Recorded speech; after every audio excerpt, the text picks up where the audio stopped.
Bonjour et bienvenue pour un nouvel épisode de podcast en duo. Vous êtes sur Heal the World, je suis Barbara et je suis ravie de vous retrouver et de retrouver mon invitée. Mon invitée qui s'appelle Mélanie Mello, qui est artiste, photographe. Elle est aussi auteure et réalisatrice de documentaires. C'est entre autres pour ça que je te reçois Mmh. aujourd'hui.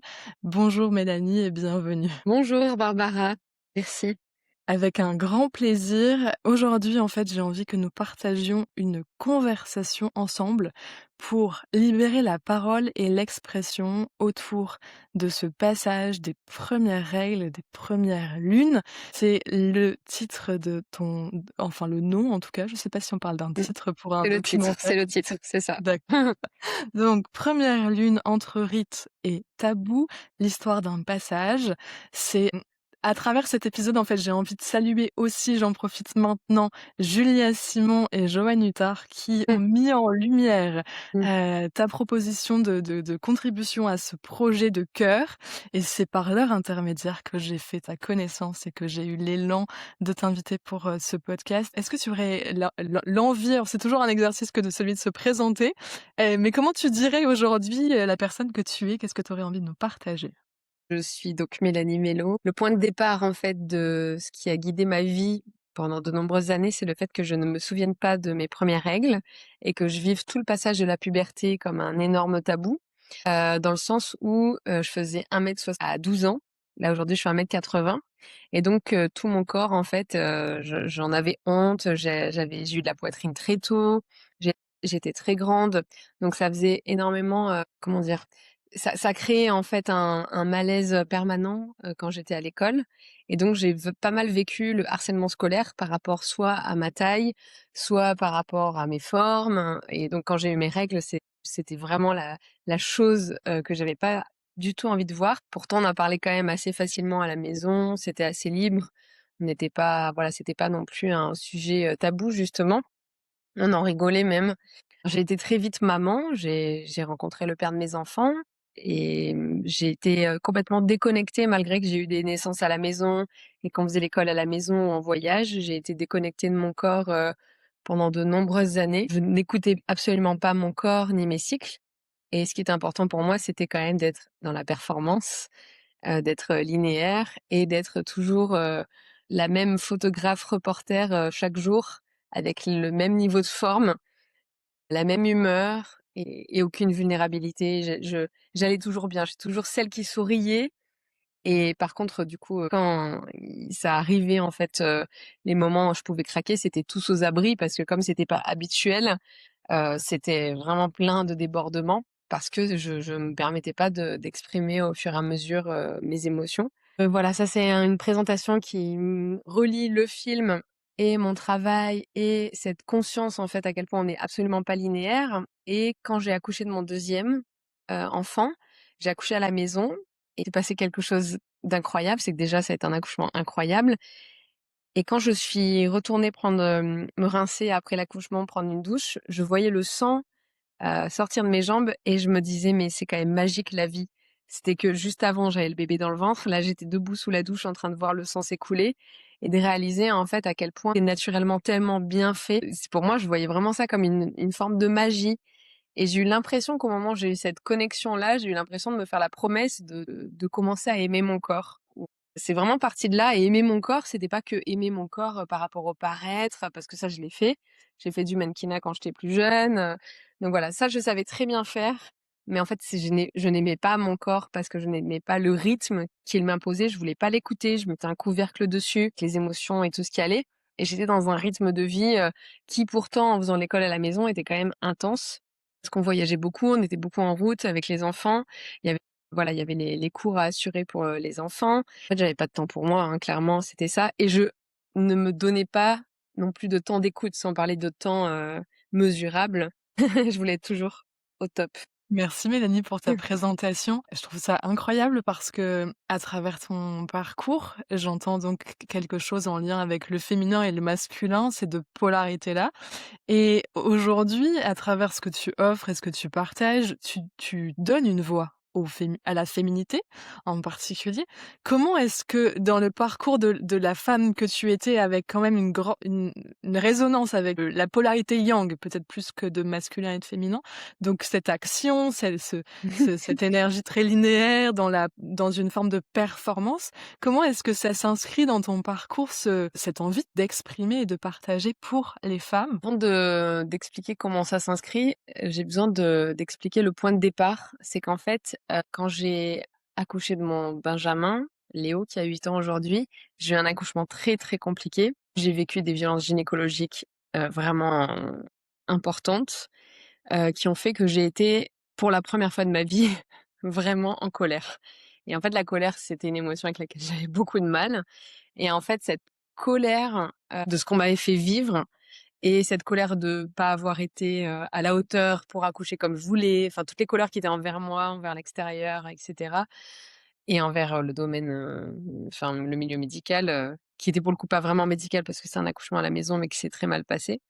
Ça a été vraiment le point de départ de m'écouter et de me respecter. C'est-à-dire qu'en fait, à travers cet événement où je me suis pas respectée, où j'ai pas osé dire non, où j'ai pas, posé mes limites, et bien, ça a été en fait une ouverture, pour me permettre de m'écouter moi-même, et je pense que le départ, il est vraiment, il se situe vraiment là, et c'est le départ du film, hein. C'est vraiment cette naissance-là qui a été le départ du film où justement j'étais très yang, dans l'action, mais par contre, j'avais un côté, vraiment, sauveuse où je faisais tout pour faire plaisir à tout le monde, mais surtout pour me faire plaisir à moi parce que enfin, je sais qu'il y avait vraiment un besoin d'être aimée à travers ça, et cette attitude yang, en fait, elle correspondait pas au vrai moi. C'était vraiment, en fait, un déguisement. C'était un costume que je mettais, tous les jours, en me réveillant, et en gros, avec cette naissance-là, je pense que j'ai été vulnérable et j'ai été vraiment regardée à quel point j'étais fragile, à quel point j'avais beau, être dans l'action, j'étais pas capable de me positionner, de dire non. Et en fait, tout ça, ça s'est vraiment inscrit dans un souhait de plus laisser faire ce genre de choses, en fait, une globalité des femmes dans le monde. Il y a vraiment ça. Mais en fait, plus laisser faire ce genre de choses, ça passe aussi par apprendre aux femmes à s'écouter. Parce qu'on peut pas poser ses limites si on s'écoute pas, si on n'a pas conscience de sa cyclicité. Pour moi, c'est vraiment comme un puzzle que je remettais en place. Et en fait, en m'écoutant, j'écoute mes besoins. En écoutant mes besoins, je peux poser mes limites.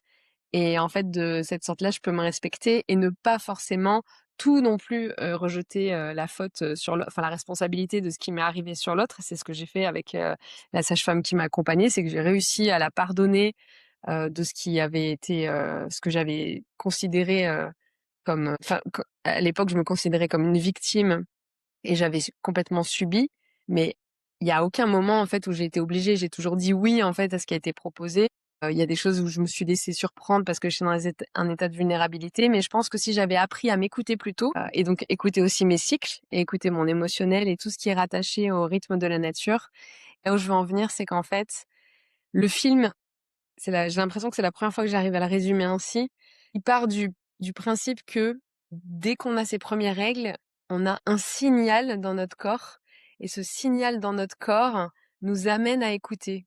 Et pour moi, c'est un peu la porte d'entrée vers l'écoute et la cyclicité. C'est pour ça que je voulais partir des premières règles. C'était vraiment ça, parce que j'aurais pu très bien parler des violences gynécologiques ou de la naissance ou d'un tas d'autres choses hyper passionnantes ou rasantes, ou peu importe, sur lesquelles j'ai envie de travailler. Mais pour moi, c'était vraiment ça. C'est la porte d'entrée vers aller à l'intérieur. Et donc je me suis dit: «Ben, je vais pas parler de la naissance, je vais aller au point de départ, en fait, de là où moi j'aurais aimé commencer à m'écouter pour pas vivre ce genre de choses à 35 ans, à 23 ans, à 25 ans». C'est des situations qui se sont répétées dans ma vie, systématiquement, et qui se répètent encore, où quand je ne suis pas à l'écoute de mes besoins et quand je veux faire plaisir à l'autre, ou quand ça va trop loin pour moi, ben je le paye après. Ce qui est assez fou, c'est que je suis née avec un énorme grain de beauté entre les yeux. Alors, je sais que j'essaie l'intuition de sentir quand il faut pas y aller, même si je l'écoute pas souvent. J'ai eu des frissons pendant une bonne partie de ton partage. Pour moi, en fait, un des enjeux de mon cheminement et de l'écoute de moi, c'est passé par le passage de la mort. Je Mmh. Cette année, il y a beaucoup de choses en lien pour moi avec le passage de la naissance et en fait, je me rends compte à travers la génération, des femmes que nous sommes, d'avoir mis en place une écoute de nous, souvent en lien avec la maternité ou, le deuil. C'est vraiment ce que j'observe chez plein de femmes autour de moi. Il y a une reconnexion à ce que nous sommes, à l'écoute de nos besoins, à l'écoute de notre corps, une, reliance aussi entre femmes et entre humains en Mmh. général. Et aujourd'hui, c'est comme si nous en étions à pouvoir prendre soin du premier passage des jeunes filles, en fait, entre le fait qu'elles soient enfants et qu'elles passent à l'âge de devenir femmes. Et je trouve ça extraordinaire d'en être là. Ça y est, enfin nous y sommes, ton film sort, c'est quand même une avancée extraordinaire que de pouvoir avoir aujourd'hui accès à ce contenu. Je pense à d'autres personnes qui offrent des espaces de reliance entre mère et fille ou entre marraine et fille ou entre un adulte et un enfant pour prendre le temps de vivre ce passage et d'accueillir cet espace de vie, en fait, et de lui offrir quelque chose de la reconnexion à un moment divin, un moment unique, un moment sacré. Donc je voulais te remercier, vraiment d'offrir ça, pour, les générations qui arrivent. Qu'est-ce que tu en penses toi de ces pratiques de reprendre du temps et de mettre de l'espace au service des passages et en particulier celui des premières lunes? Je trouve ça plutôt génial. Après, je pense qu'en fait, ce qui est important aussi de regarder, c'est quel point ça n'est pas le cas partout. Moi, j'ai vraiment, cette volonté-là, que ce passage des premières règles, juste le fait de s'approprier ces règles, en collège, pour moi, c'est important parce qu'en fait, c'est sûr que pour moi, c'est assez évident, d'être dans un réseau, où, les gens pensent comme moi, où il y a ces interrogations-là et cetera. Mais pour la plupart, en fait, des jeunes filles qui sont dans n'importe quel lycée et n'importe quel collège, elles ont pas forcément accès à ces informations-là et elles n'ont pas non plus accès à ces temps-là. Ce qui est important, c'est déjà alors dans un premier temps, de ne pas faire de forcing et de pas culpabiliser, mais de prendre ce passage-là, c'est aussi des fois, ça passe par des choses très concrètes. C'est-à-dire que mettre un peu de joie, de légèreté et d'humour dans le fait de, apprendre à mettre une serviette. Moi, je me rappelle très bien que la première fois où j'ai mis ma première serviette, à l'époque, c'était pas des légères. Je me rappelle qu'on m'avait passé, une serviette qui était hyper épaisse, je n'arrivais pas à marcher avec, j'ai l'impression de marcher comme un canard et que tout le monde savait ce qui m'arrivait. Je me rappelle, j'avais cours de volley, je pouvais pas me déplacer, j'étais tellement mal et je me dis: ça, ce moment-là où on est un peu obligé d'être au collège ou de continuer le rythme, mais si on commence déjà par s'accorder un temps ou pouvoir, avoir un temps à ce moment-là, pour s'approprier ses premières règles, rien que physiquement, je pense que c'est déjà la base et après c'est on plante une petite graine, une petite graine, une petite graine, mais c'est sûr que si on dit à toutes les collégiennes voilà, asseyez-vous le bassin par terre, hein, mettez-vous en méditation avec une petite bougie et dites, «Merci d'avoir vos premières règles», ça marchera pas. Ça, je le sais très bien et voilà et je le constate tous les jours parce que je fais des conférences, des ateliers et cetera et ce qui marche bien, c'est de commencer par quelque chose d'un peu ludique, d'avoir, soit des discussions, soit des ateliers vidéo, soit des ateliers podcast. Je fais aussi pas mal sur le passage de la puberté et c'est une façon de semer un peu des petites graines et puis après aussi, j'ai toujours une petite part de scepticisme parce que, j'aime bien que prendre le temps ou se choisir, ça soit pas une injonction pour les jeunes filles quand elles sont pas prêtes. Et mon autre part sceptique, c'est aussi de constater qu'il y a énormément de mères qui veulent tellement bien faire et qui projettent sur leurs filles ce qu'elles auraient voulu faire pour leurs règles. Sauf qu'à l'époque où leurs filles pardon, à l'époque où elles ont eu leurs règles, elles auraient pas souhaité être publiquement montrées en cercle de femmes ou être dans un atelier. En fait, c'est un souhait qui est actuel par rapport à la connaissance actuelle. Mais aujourd'hui, en fait, les jeunes filles, elles ont énormément de pudeur. Et je pense qu'en fait, voilà, il faut vraiment y aller très tranquillement. Faut pas forcer. Après, c'est vraiment en fonction de chaque jeune fille, des milieux aussi dans lesquels elles ont grandi. Donc voilà, je pense qu'il y a pas de règle, c'est le cas de le dire, quand je le dis, je il y a pas de règle exacte pour bien faire, mais c'est vrai qu'ouvrir le dialogue et semer, même en rendant un peu joyeux, c'est vrai que maintenant on voit de plus en plus de t-shirts, bracelets, des choses comme ça pour les filles, ou même des sculptures ou des dessins de vulves.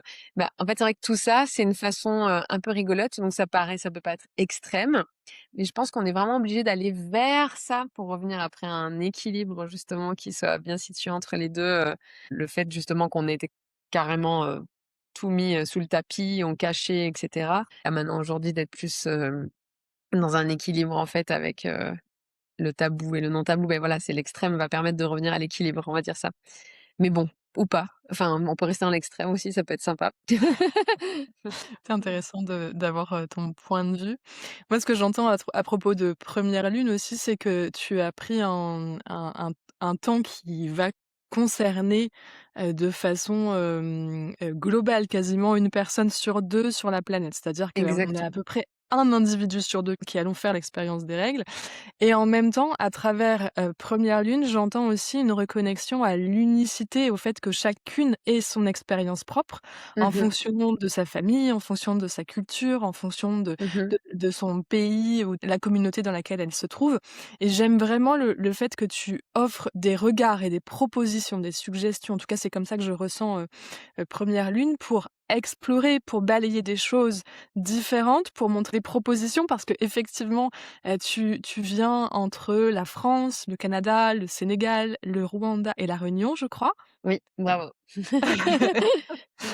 Et donc enfin voilà, c'est une proposition.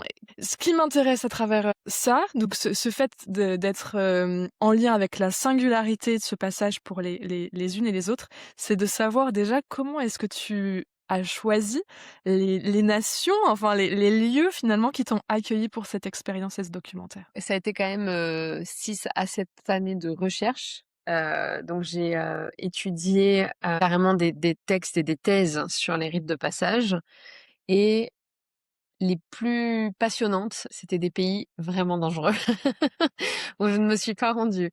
Voilà, je sais que par exemple, il y a les Touaregs, d'une plaine qui est tout au nord du Mali, qui ont un rituel magnifique qui est une initiation émotionnelle et en fait, il y a des endroits où j'ai pas pu aller et où je me serais mise en danger et il y a des endroits où je suis allée et où je me suis mise en danger clairement aussi, mais que je n'ai pas pu filmer. Donc il y a eu pas mal de ça on va dire que ça a été le choix, ça a été j'ai passé au peigne fin tous les rituels qu'il y avait et ensuite j'ai enlevé les pays, qui étaient vraiment trop risqués et ensuite, j'ai vu là où je pouvais avoir des contacts. Donc c'est pour ça que, malheureusement, je ne suis pas allée en Amérique du Sud.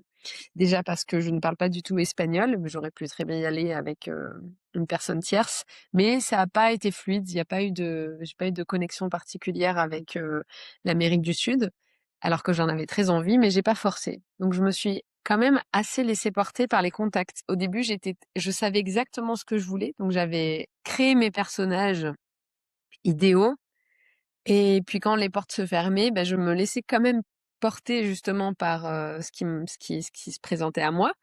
Donc par exemple pour le Rwanda, je connais le réalisateur, Olivier Jourdain en fait d'un documentaire qui s'appelle L'eau sacrée, qui parle en fait de l'éjaculation féminine et dans son film, il y a un tout petit passage en fait qui parle d'un rituel qui a lieu et donc je l'ai contacté, directement.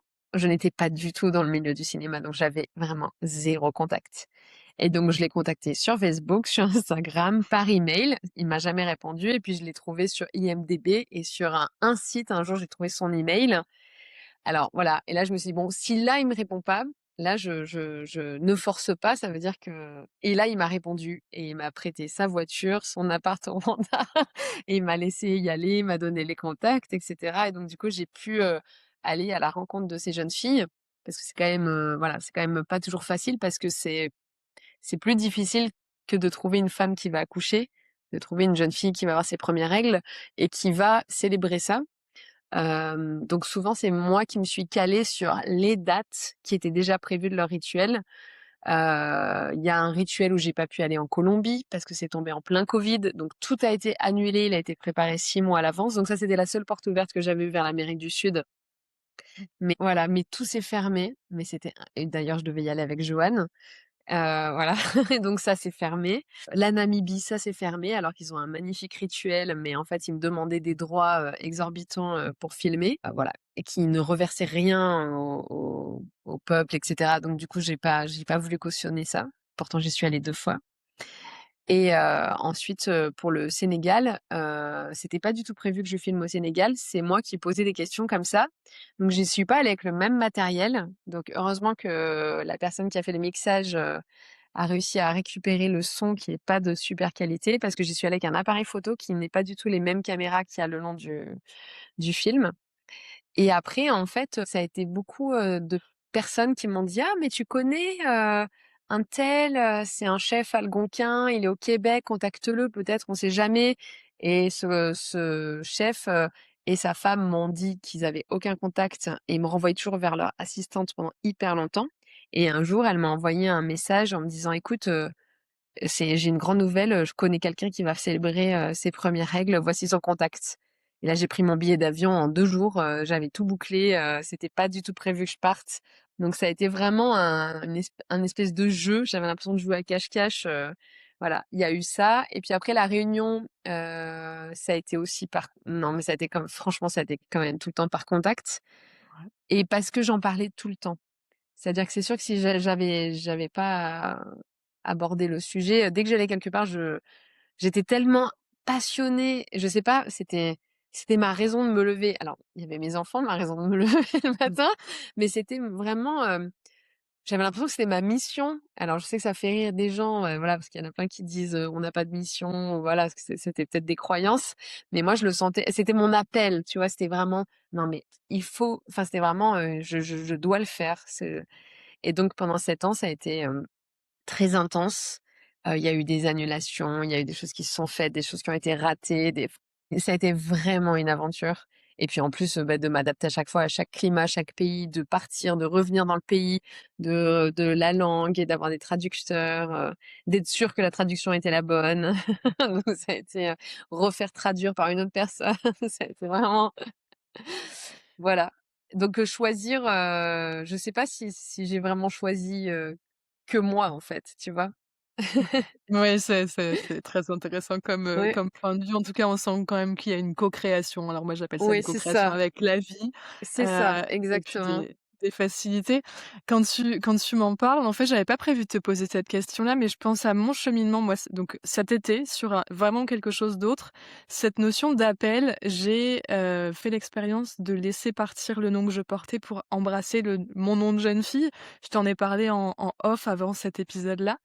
Et en fait, je te partageais aussi que ça m'avait amené même énergétiquement à changer et à transformer beaucoup de choses dans mon quotidien, heu, sans vraiment l'avoir décidé finalement, j'ai simplement co-créé avec ce qui était présent.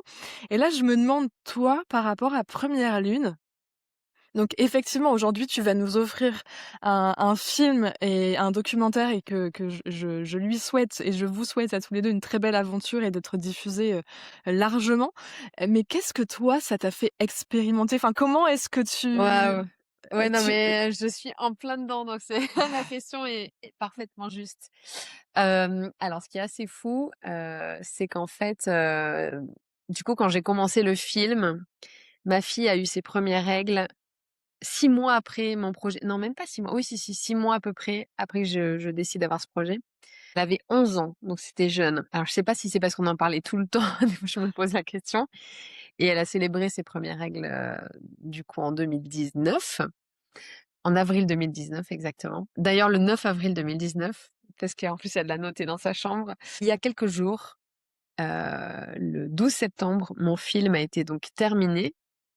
Là, on est juste sur le fignolage du générique aujourd'hui, mais il est terminé et le 12 septembre, elle a eu 17 ans. Et donc ce que j'ai vécu, c'est en fait j'ai lâché mon film et j'ai lâché ma fille qui est partie en internat et qui revient chez moi que 4 jours par mois, donc ça a été un énorme passage, mais vraiment, c'est même là d'en parler, ça me met les larmes aux yeux. Ça Mmh. a été super dur. Merci de nous offrir, aussi ce moment de Mmh. vie-là. Ouais, Bah, j'ai ouais, une tendre pensée pour toi évidemment et et oui. pour elle. C'est un double. accouchement. Mais bon, voilà, elle a pris son envol, le film a pris son envol et donc c'est rigolo parce que mon monteur, il m'a dit, il y a 4 jours, il m'a dit: «Bon», il savait pas, il me dit: «Ça va être le moment de couper le cordon» et je lui dis: «De quoi?» et moi je me suis dit: «Mais c'est quoi cette façon de me dire les choses et tout?» Et en fait, c'était tellement je me suis dit: «Il pouvait pas dire une phrase aussi juste», en fait, c'était vraiment ça. Et donc ouais, c'est moi, je le vois vraiment comme un processus, ça avance en parallèle, c'est incroyable. Donc voilà.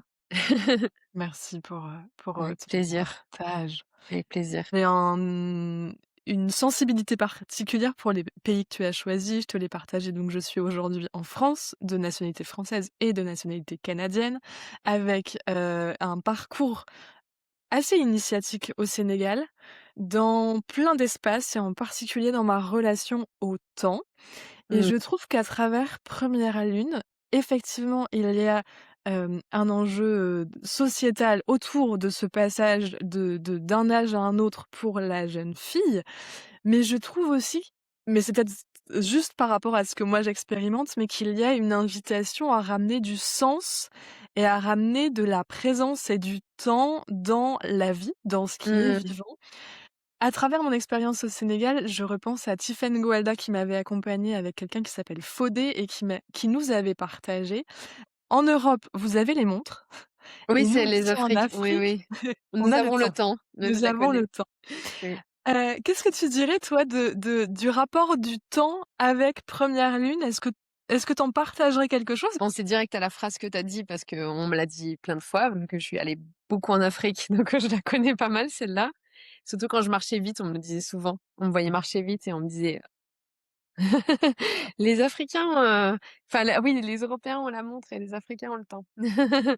C'est intéressant comme question parce que ça fait écho à la dynamique, du rythme du documentaire où, dans un documentaire, on est quand même obligé d'avoir une forme de rythme pour pas que le public s'endorme et donc ça, c'est une vraie problématique dans le documentaire, dans le cinéma. C'est qu'en fait, maintenant, les images vont extrêmement vite et tout va très vite, très vite, très vite, très vite et donc j'ai choisi volontairement d'avoir certains moments qui sont plus lents, plus dans l'émerveillement, plus tranquilles et après il y a une phase où ça s'accélère un petit peu mais moi, ça me fait écho à ça. Parce qu'en fait, en ayant en fait ce discours de prendre le temps de ressentir, de vivre et d'aller à l'intérieur et avoir un documentaire rythmé à fond, bah, c'est vrai que c'est un peu paradoxal et en même temps, c'est un peu aussi, il faut choisir en fait. Il y a des coupes, voilà, il y a la musique, il faut rythmer et cetera donc c'est voilà, c'est pas évident. Ça me fait écho à ça, pour moi, en tout cas.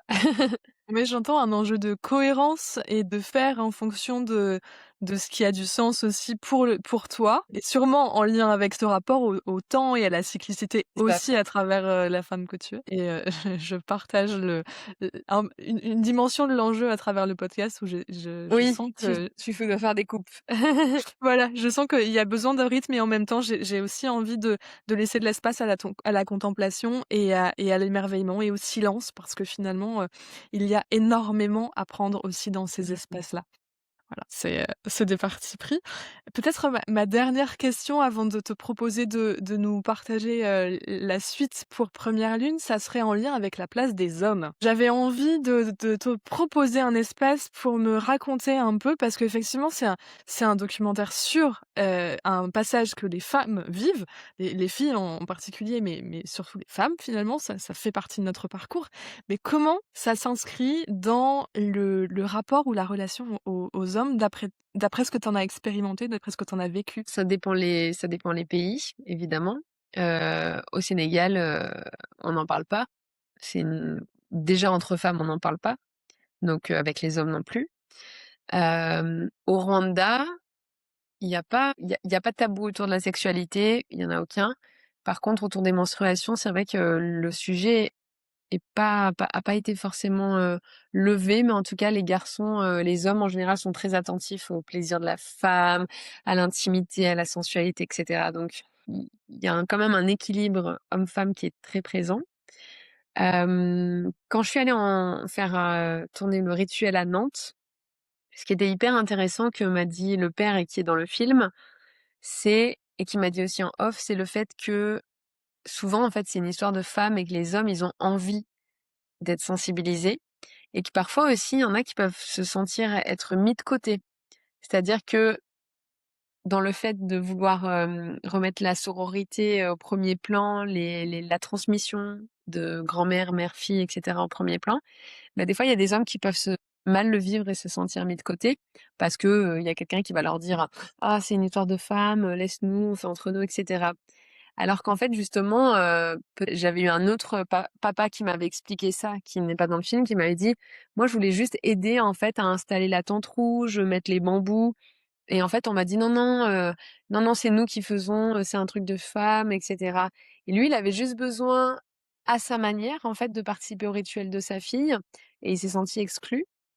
Donc j'ai trouvé que c'était des observations très intéressantes, d'entendre ça et puis après complètement à l'opposé, Chaumis, enfin Dominique Ranquin qui est dans le film, Chaumis ça veut dire grand-père, expliquait bien, que lui, ce sont les hommes en fait qui amènent les femmes, à aller à l'intérieur et ce sont les hommes qui font la sensibilisation aux premières menstruations. Parce qu'en fait, le fait que les hommes soient pleinement, investis dedans, c'est une façon de reconnaître chez la femme sa sagesse au moment des menstruations. Donc ils écoutent les intuitions des femmes qui sont dans leur menstruation. Ils écoutent, les visions enfin les intuitions ou les visions qu'elles peuvent avoir. Vraiment mais Rankin me racontait que quand il était petit, il allait ramasser des mousses dans la nature parce que sa mère se les insérait dans le vagin pour absorber en fait les menstruations. C'est lui qui allait les ramasser et c'était lui qui les rinçait et qui les redonnait, qui les remettait à sécher en fait et c'était la même chose pour les bébés. Donc voilà, ça montre un peu la place en fait, dans quelque chose qui qui est complètement naturel.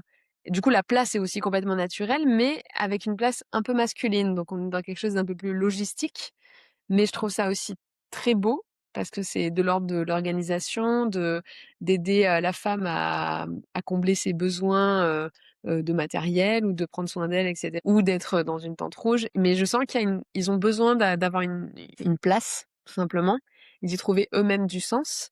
Il y a aussi des femmes qui m'ont partagé qu'elles mettaient, par exemple, alors moi je le disais ou je l'ai fait un temps, mais je l'ai plus fait après, de mettre leurs fleurs de cycle, sur le frigo en autocollant pour dire: «Bah, voilà, là, je vais avoir mes règles», mais bon, je sais qu'après il y a des hommes qui aiment bien savoir, mais après c'est des choses qui marchent sur le début, mais qui après, souvent on tient pas ce genre de choses, de fleurs de cycle. Enfin voilà, c'est vrai que c'est pas donc même juste de le dire ou de partager. Bah, moi je sais qu'il y avait des journées où je pouvais être très fatiguée ou parce que j'allais avoir mes menstruations, j'avais tendance à dire: «Bon, ben, je sens que je vais avoir mes menstruations, je suis épuisée, j'ai vraiment envie, d'être tranquille, je vais me prendre un temps, enfin voilà, mais juste de l'exprimer. En fait, je pense que voilà, on peut pas deviner à notre place non plus, ce qui pour nous, paraît évident et après il faut laisser une place et c'est un peu une intelligence, relationnelle en fait, de se mettre à la place de l'autre, de ressentir en fait,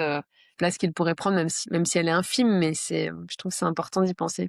Effectivement, je trouve que c'est précieux d'avoir, ton retour et d'avoir un, peut-être un regard qui complète la place de la femme et la place de l'homme. Mmh Enfin, il y a mh. quelque chose à Mmh. réunir, je crois, entre ces 2 espaces-là aussi. Parce qu'effectivement, il y a une dimension où de plus en plus, j'imagine que on tend vers une période où ça se libère dans l'expression des femmes Mmh.